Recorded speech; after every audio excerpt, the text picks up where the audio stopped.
Jesus their last meal together before he was betrayed. After prayer in the garden, he was arrested, tortured and questioned until the next day. That day the mob cried out, "Crucify him!" The sweet rose of Sharon was crushed on the cross. A rich man named Joseph took care of the body, while Mary and loved ones mourned their precious loss.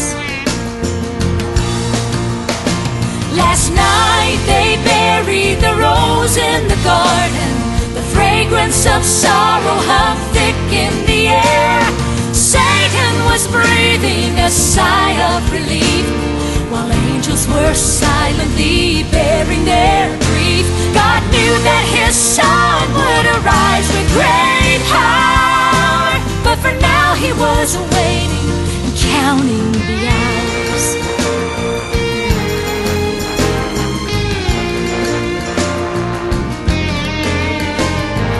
Mary and Martha spent the third morning gathering spices and watched for sunrise. The disciples were hiding, defeated and grieving, too distraught to remember Christ said he would rise.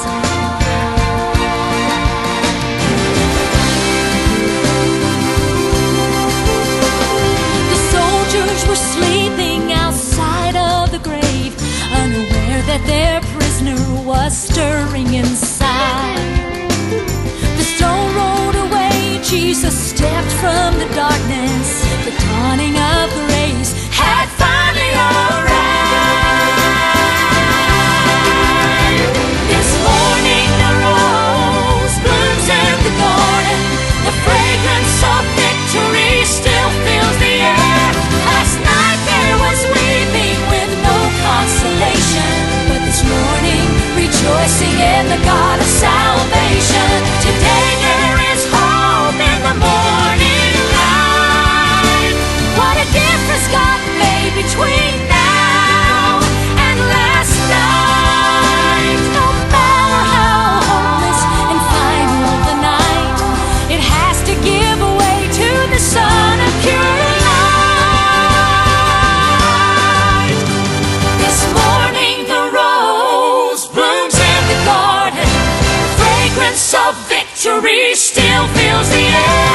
Last night there was weeping with no consolation, but this morning rejoicing in the God of salvation.